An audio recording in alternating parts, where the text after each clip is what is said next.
con todos. Muchas gracias por acompañarnos el día de hoy. Hemos traído a dos invitados con gran experiencia y que consideramos además pueden vertir una importante opinión en una coyuntura mundial y nacional importante, por supuesto. El presidente del gobierno, Pedro Castillo, ha solicitado recientemente las facultades para solicitar al Congreso de la República se le otorgue justamente la posibilidad de legislar y aprobar leyes en materia tributaria, económica y financiera. Bajo ese contexto, teniendo el gusto de poder compartir con ustedes en esta tarde, paso a comentar algunos aspectos que considero relevantes. En primer lugar, según información del Fondo Monetario Internacional, que como ustedes y algunos deben saber, es el organismo que viene siendo un partícipe importante en el contexto mundial y que viene estableciendo las pautas para lo que se debe considerar relevante en las políticas nacionales en países como el nuestro y en el mundo en general. Una de las cosas que nos dice ahora el fondo es que la incertidumbre de la economía sigue siendo, digamos, relevante. Es decir, la economía y su crecimiento aún es incierta, dado que la pandemia todavía continúa y el COVID y el proceso de vacunación sigue gradual. Si bien los avances son importantes, todavía no se logra cubrir la vacunación al 100%. Incluso en nuestro país, recién se ha cubierto la vacunación a más del 50% recientemente. Por otro lado, después de la reactivación de las actividades en el país y en el mundo, la demanda, por supuesto, creció, pero la oferta no creció del mismo modo. Y por supuesto, los precios también aumentaron, y también en nuestro país aumentaron. Se viene de todas maneras un cierto freno que ya es evidente en la importación y en el comercio de bienes a nivel mundial.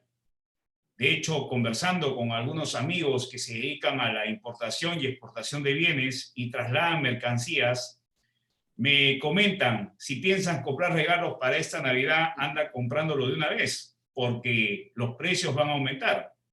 Y de hecho, revisando algunas noticias y artículos importantes de la BBC y de RT en español, también en inglés, nos encontramos con noticias que anuncian efectivamente algún tráfico importante en los puertos que fomentan el comercio exterior. Así que ya saben ustedes, eso es un panorama que es evidente. No es culpa del gobierno, es culpa, lamentablemente, de esta pandemia que ha vivido y vive aún el mundo. Por otro lado, los precios van a subir. Efectivamente, se habla de un crecimiento, pero vamos a decir que es un falso crecimiento. ¿Por qué yo le llamo falso crecimiento? Porque en realidad nos estamos recuperando. Podríamos entender que crecemos si es que estuviésemos teniendo como referencia el antecedente previo a la pandemia, donde el Perú crecía a un promedio del 4% al año. Bajo ese contexto, actualmente tenemos una recuperación, es cierto, pero no estamos creciendo. Y eso lo dice el mismo fondo también, no lo digo yo solamente. Así que cuidado con ese dato que técnicamente es válido, porque cuando yo quiero decir que estoy creciendo en el país, estoy tomando en cuenta la última cifra que nos reporta el Banco Central de Reserva a diciembre del último año. Así que ese dato puede ser algo confuso cuando entendemos ese referente que nos brinda el gobierno. Por otro lado, la recuperación viene siendo importante, pero ha habido cierta resistencia en el último trimestre, no solamente en el Perú, sino también en el mundo. El momento político es difícil y sin duda el país también atraviesa una convulsión política social que es evidente tras los hechos lamentables que han sucedido en los últimos días en zonas mineras, donde algunas actividades están siendo paralizadas por compañías como Antamina. Se cree, desde mi punto de vista, y según los medios, y sobre todo algunos sectores del país, que es importante ejercer una presión tributaria hacia las empresas que podemos llamar grandes o importantes. Sin embargo, la política del Fondo Monetario siempre ha sido más bien proponer ampliar la base tributaria, es decir, crear medidas que regulen la elusión tributaria, es decir, los campos que no están regulados tributariamente. Y lo otro que creció durante la pandemia ha sido la informalidad. ¿Por qué? Porque al haberse perdido millones de empleos, entonces obviamente muchos se vieron en la obligación de generarse los ingresos de muchas formas.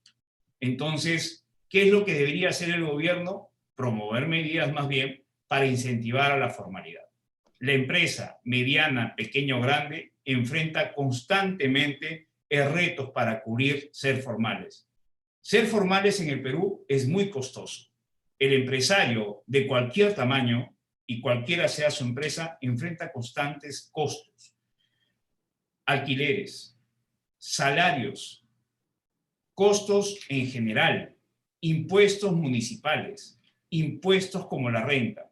La renta está creada en su naturaleza para incrementarse en su pago a más utilidades o ganancias tengas. Bajo ese contexto, al incrementarse los precios, al incrementarse los costos en general, ¿tiene algún sentido asfixiar a las empresas o a los formales que en un contexto nacional siguen recuperándose? ¿O es que el país está en un crecimiento apoteósico irrelevante? Más que cuestionar, se trata de proponer también. Y bajo ese contexto, mi propuesta va en el sentido de impulsar medidas que apunten a regular el pago de impuestos en el mediano y largo plazo para los informales, pero generando simpatía por ser formales. A los informales no les atrae el pago de impuestos, no les atrae pagar un trámite para obtener licencia, porque enfrenta la burocracia. El reto de este gobierno y de cualquiera es reducir los problemas que tiene en general. Yo me pregunto, ¿para qué tener más dinero si no son eficientes en el gasto? 18.000 millones de soles en obras paralizadas, 9.000 millones de obras que han sido cerradas o canceladas, es decir, que han dejado de terminarse por alguna decisión acertada o errada, pero dinero que se fue al agua por alguna razón en un país como el nuestro, para mí es totalmente reprochable. Entonces, para entrar a analizar algunos aspectos mucho más puntuales, he invitado en esta oportunidad a Katarzyna, que es una excelente tributarista y que seguro va a comentarnos algunos aspectos que a usted le importa como persona o como empresario. Se ha hablado de los alquileres, se ha hablado si 300.000 soles de ganancia al año ya deberían ser suficientes para tributar. Le picó el ojo al ministro cuando ve un vehículo de lujo, ¿no? En fin, hay cosas muy anecdóticas y coloquiales, pero vamos al análisis técnico. ¿Qué es lo que realmente va a definir si es conveniente o no pagar impuestos en caso se dé la delegación de facultades que tanto anhela el gobierno, que desde mi punto de vista es peligroso en una coyuntura tan inestable, después de haber caído un gabinete, es decir, todo un consejo de ministros en 60 días, y de escándalos políticos que no cesan y designaciones lamentables.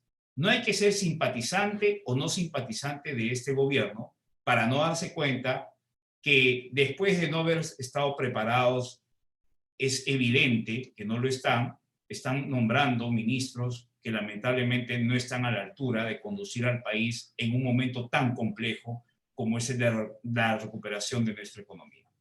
Así que cedo la palabra ahora a Katarzyna para que nos dé su punto de vista y nos comente un poco más de estas facultades. Buenos días, buenas tardes, Katarzyna. Adelante, por favor. Buenas tardes, César. Buenas tardes, Roque. Buenas tardes a todos los participantes. Muchas gracias por la invitación. Bueno, primero decir lo que ya has señalado. Este es un pedido que el Poder Ejecutivo realiza en el ámbito de sus facultades, de acuerdo a la Constitución política. El Poder Ejecutivo puede legislar en materia tributaria en la medida que el Congreso le dé tales facultades. Es importante recordar que quien tiene la facultad originaria para legislar en materia tributaria es el Congreso de la República, ¿no? Bajo este principio no taxation without representation, que significa que solamente el Congreso, como representante del pueblo, ¿no?, de los tres poderes, el Congreso es el representante del pueblo, puede imponer tributos. Entonces, lo primero, comentarles, ¿no?, que efectivamente eso es una facultad dada en el ámbito de la Constitución, y lo que, una vez presentado el proyecto de ley por parte del Poder Ejecutivo al Congreso, el Congreso tiene que discutir las facultades que han sido solicitadas, y en caso lo considere pertinente, con la mayoría de los congresistas hábiles, ¿no?, que son los congresistas que no tienen licencia, etcétera. Ustedes saben que hay 130 congresistas en nuestro Congreso, pero no necesariamente todos están hábiles, ¿no? Pueden algunos estar de licencia. Con la mayoría de los congresistas hábiles, pues se emite una ley autoritativa en la que dice expresamente en qué cosas es lo que pueden legislar la materia tributaria. Ahora, esta facultad de legislar en materia tributaria por parte del Poder Ejecutivo debería ser excepcional. Y al decir que debería ser excepcional, debería ser muy acotada, ¿no? ¿Por qué? Por lo que ya les he explicado hace unos minutos, ¿no?, que quien tiene la facultad para legislar en materia tributaria debería ser el Congreso. Ahora, también es cierto que en nuestra historia, en los últimos 20 años, casi toda la materia tributaria siempre ha sido legislada por decretos legislativos, que son las normas de rango de ley que emite el Poder Ejecutivo, es decir, han sido normas dadas en vía de delegación de facultades. Pareciera que nuestros congresos en los últimos años no han legislado tanto en materia tributaria. Pero ahí viene la primera pregunta en relación a este proyecto de ley que ha sido presentado. Es bastante extenso, ¿no? Es bien amplio. Entonces, la primera pregunta es, si bien es cierto que está dentro de la delegación de facultades, la delegación de facultades está dada en la Constitución, la primera pregunta es si es que esta facultad puede ser tan amplia como en efecto ha sido esta. Entonces, el primer comentario es,